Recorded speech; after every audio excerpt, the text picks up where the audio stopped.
Kalian pasti nggak sadar sejauh mana Sintayong merubah timnas Indonesia.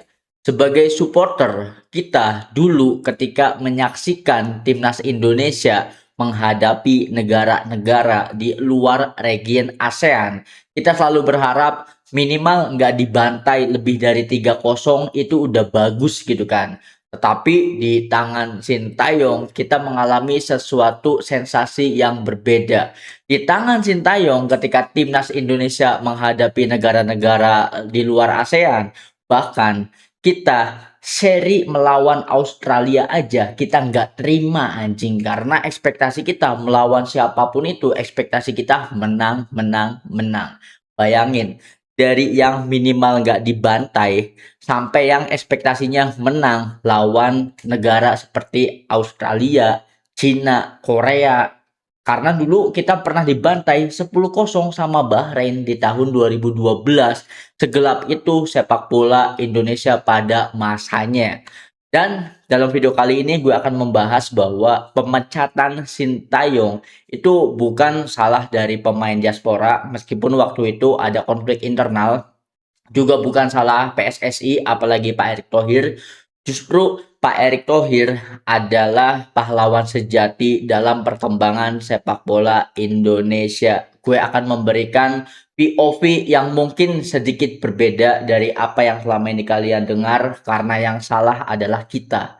Yang salah adalah supporter timnas Indonesia yang belum cukup dewasa dalam menyikapi nilai dari sebuah hasil pertandingan. Kita akan bahas dulu ya. Sebetulnya ini akan menjadi Cinderella, Cinderella story yang bagus banget karena progres timnas Indonesia udah berhasil bikin iri negara-negara di ASEAN kan. Tetapi petaka muncul ketika kita melaju lebih tinggi lagi dari target sebelumnya di AFC ketika kita mengalahkan Korea. Entah kalian sadar atau tidak, tetapi ekspektasi supporter timnas itu udah mulai nggak waras, itu udah mulai nggak realistis ketika kita berhasil mengalahkan Korea di AFC.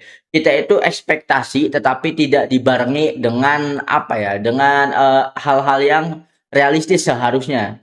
Karena setelah itu pressure terhadap timnas itu gede banget. Bahkan ya, kalau gue nggak salah, sebelum kita mengalahkan Korea, di AFC sendiri, target dari PSSI itu minimal bisa lolos fase grup. Dan kita sudah melangkah jauh menjadi negara ASEAN pertama yang bisa melaju di babak knockout sejauh itu. Karena sebelumnya rekor itu dimiliki oleh Vietnam yang benar-benar cuma mendapatkan 1 poin, lalu ada juga Thailand yang di fase grup sepanjang sejarah AFC berhasil mengkoleksi 3 poin. Indonesia berhasil melangkah lebih jauh daripada itu. Ekspektasi kita benar-benar dibuat terbang tinggi sampai tidak masuk akal, tidak logis gitu kan. Nah, yang paling gue sesali adalah kenapa? Karena ya mungkin sekali sekali lagi ya, karena ekspektasi dari supporter itu udah menggila sehingga PSSI juga ikutan panik ya. Kesalahannya adalah dari paniknya PSSI meredam ekspektasi dari supporter timnas Indonesia, itu proses naturalisasinya udah mulai ugal-ugalan anjir. Kalau menurut gue pribadi, ketika kita melangkah di AFC, udah jangan naturalisasi dulu, udah kita fokus dulu sama pemain yang seadanya. Gue paling gak setuju ketika proses naturalisasi Miss Hilders dan juga Eliano Reisner terlalu dini, terlalu maksa, terlalu buru-buru. Seharusnya naturalisasi berhenti dulu di Nathan Joaon. Kita udah fokus. Kenapa? Karena malah petakannya datang dari situ. Ketika jumlah pemain diaspora masih sedikit, itu masih bisa dikontrol sama coach Sintayong, masih bisa diredam gitu kan. Karena ya otoritas tertingginya ada di sosok pelatih. Beda cerita ketika pemain naturalisasinya secara jumlah itu lebih banyak bahkan mendominasi jumlah pemain lokal kita. Sehingga di ruang ganti itu bisa di-drive sama para pemain diaspora. Meskipun ini bukan hal yang terlalu negatif ya karena perbedaan pandangan di mana pemain diaspora berpikir bahwa kita sudah bisa, sudah mampu untuk bermain lebih agresif, untuk bermain lebih ofensif ya total football ala-ala timnas Belanda, timnas pusat kita gitu kan. Tetapi Coach Shin karena dia yang ngebangun timnas Indonesia selama 5 tahun gitu kan. Dia yang paling tahu, dia yang paling ngerti dari siapapun yang paling ngerti timnas itu cuman Coach Shin. Coach berpikir bahwa yang paling efektif itu kita bermain defense counter dan terbukti hasil imbang itu udah luar biasa banget loh. Kita bisa menahan imbang Australia, bisa menahan imbang negara-negara besar, apalagi menang 2-0 lawan Arab itu udah sesuatu yang dahsyat. Tetapi lagi dan lagi karena ekspektasi supporter, pemain juga ingin memberikan hasil yang lebih gitu kan. Tetapi ya terlalu buru-buru, ini hasil yang terlalu instan. Ini disajikan sebelum matang gitu, sebelum selesai dimasak, sebelum selesai digodok ya hasilnya seperti ini.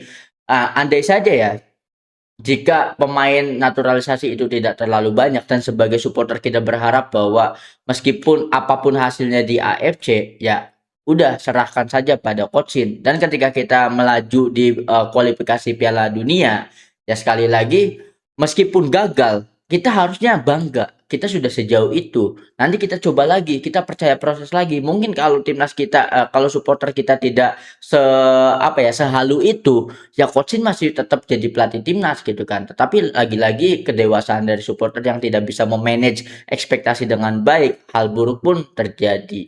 Akhirnya banyak sekali perpecahan dan di sini jujur gue akan membela Pak Erick Thohir mati-matian. Kenapa? Buat kalian yang lagi dan lagi menyalahkan Pak Erick Thohir, mengkambing hitamkan Pak Erick Thohir, gue mau tanya, emang kalian ingat PSSI sebelum era Pak Erick Thohir sekacau apa, sekeos apa? Dari zamannya Lanyala Mataliti, dari zamannya Edi Rahmayadi, lalu ada Iwan Bule, sepak bola kita itu suram banget, jujur suram gitu kan. Ya bahkan histori 2012 kita dibantai Bahrain 10-0 itu fakta yang tercatat dalam sejarah timnas Indonesia. Di era Pak Erick Thohir, gue masih ingat cuplikan ini keren banget ya cuplikan waktu itu Coach Justin yang sedang podcast bersama Mamat Al-Katiri yang mengatakan bahwa yang bisa menyelamatkan sepak bola Indonesia itu RI1. Sekali lagi ya waktu itu presiden kita Pak Joko Widodo gitu kan melalui Pak Erick Thohir. Dan Pak Erick Thohir itu satu-satunya orang yang paling capable untuk menjadi ketum PSSI dan gebrakannya luar biasa.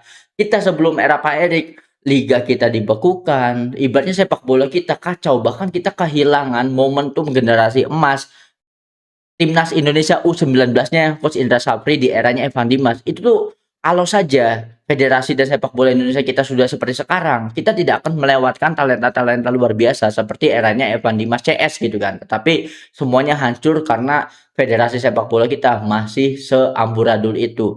Dibenahi dikit demi sedikit sama Pak Erick Thohir sampai kita ada di fase Sintayong juga gitu kan. Sehingga ini kalau kalian yang ngalahin pemecatan SCY karena Erick Thohir salah besar ya. Karena Pak Erick Thohir sekali lagi dihadapkan pada dua pilihan buah si malakama ya. Ini apapun yang dipilih itu pasti nggak baik juga. Yang pertama memecat satu orang Sintayong plus JJ gitu kan. Atau kehilangan kepercayaan dari pemain diaspora yang sudah susah payah dinaturalisasi dan jumlahnya tidak sedikit. Ini dilema banget. Sedangkan yang bisa dipotong, yang bisa di-cut off itu ya cuma satu orang Sintayong karena kita semua pasti setuju pelatih itu bisa diganti, ada opsi untuk mengganti, tetapi jumlah pemain yang besar itu susah, tidak bisa dikorbankan. Ibaratnya terlalu besar untuk dikorbankan. Pertama dari jumlahnya besar, lalu ini akan apa ya, merusak citra timnas Indonesia. Kita kalau meng-cut off pemain diaspora kala itu ya otomatis kita tidak akan mendapatkan kepercayaan dari pemain-pemain diaspora yang lain dong. Kita tidak mungkin ada Mitchell Baker nge-DM Instagram akun scouting talent Indonesia kan. Nah, Pak Erick memilih untuk menjaga kepercayaan dari pemain diaspora dan akhirnya dengan berat hati harus mengorbankan sosok Sintayong. Dan itu era sudah berlalu sekali lagi karena tekanan dari supporter timnas yang sangat halusinasi banget pengen lolos Piala Dunia. Padahal gue pribadi jujur lebih baik kita hancur di tangan Sintayong. Kenapa? Karena Sintayong yang sudah membangun timnas Indonesia selama 5 tahun. Sintayong melatih timnas. Peringkat kita di FIFA Rank itu naik 50 tingkat dan sepak bola Indonesia itu sudah berkembang jauh kalau kita ngomongin standar region ASEAN-nya.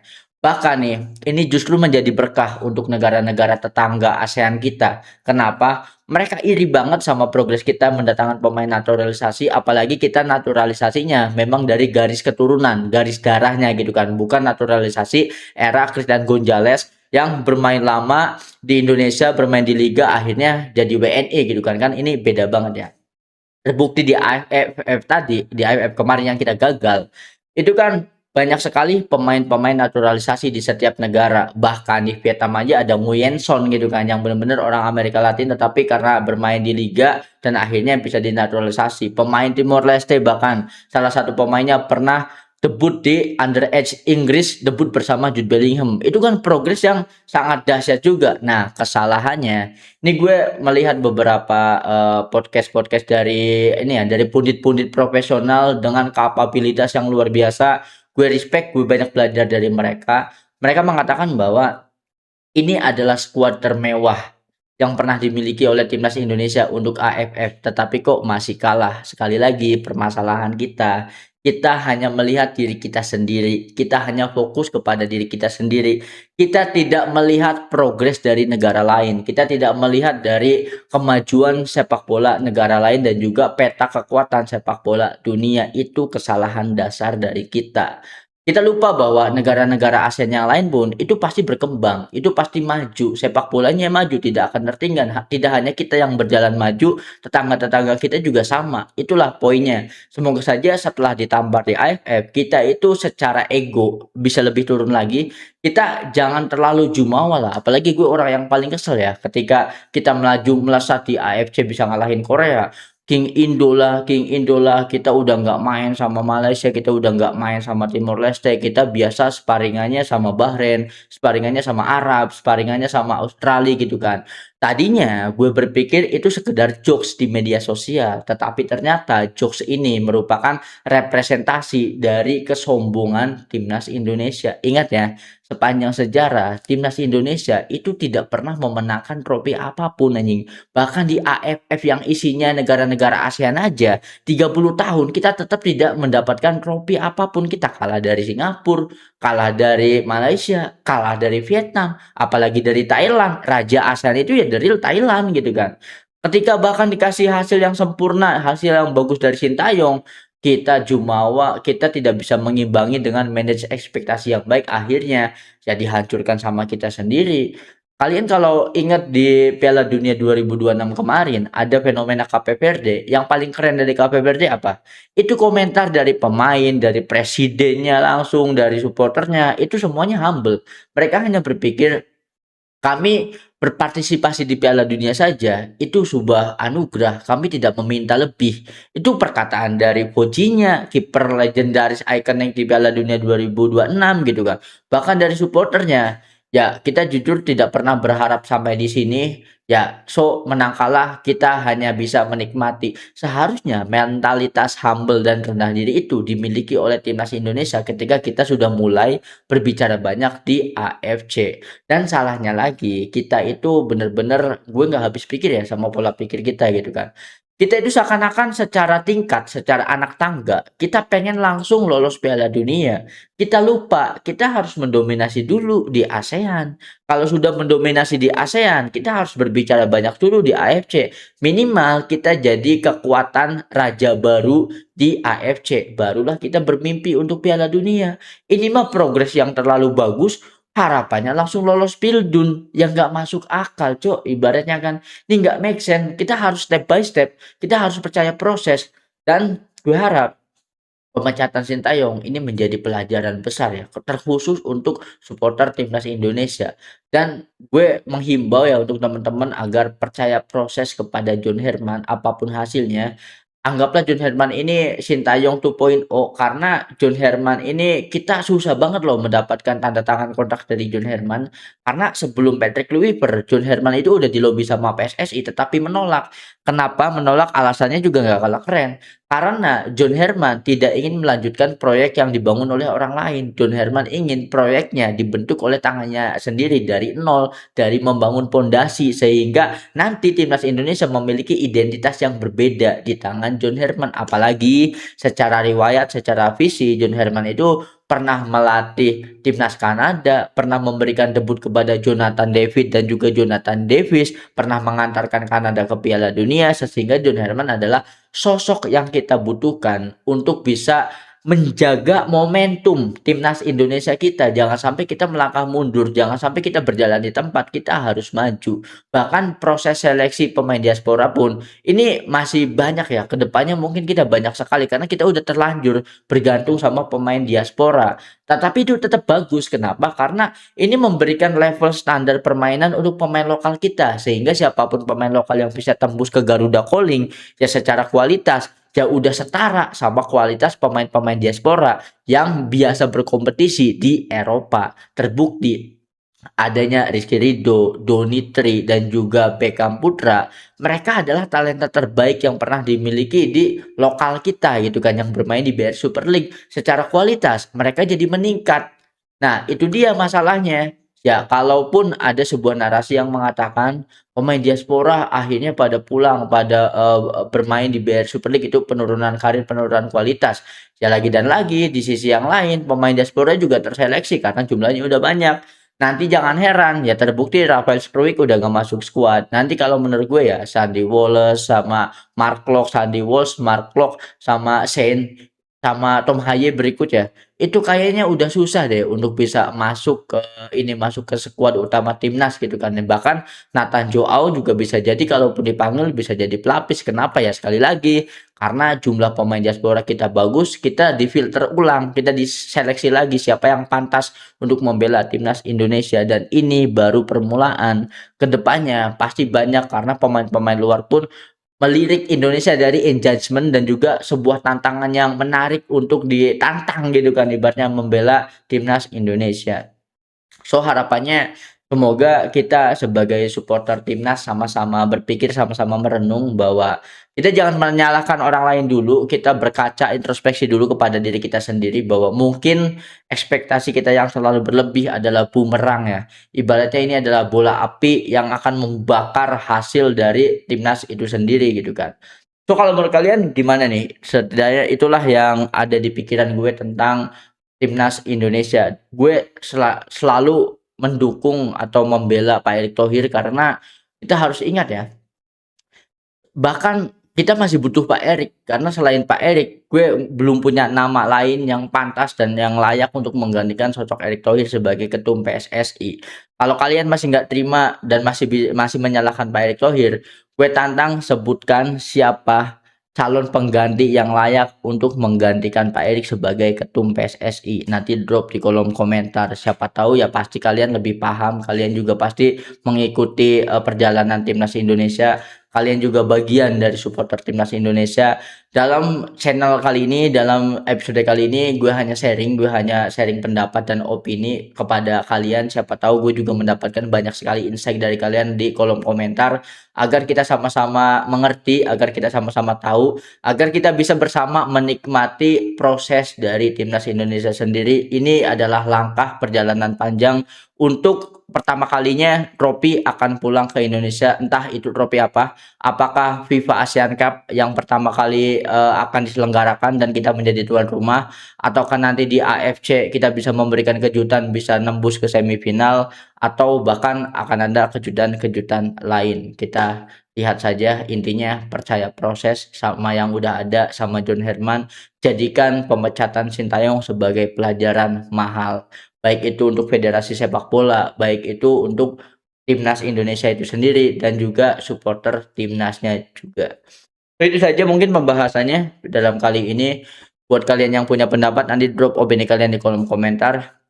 Thank you banget ya yang udah nonton sampai habis. Ini channel baru gue.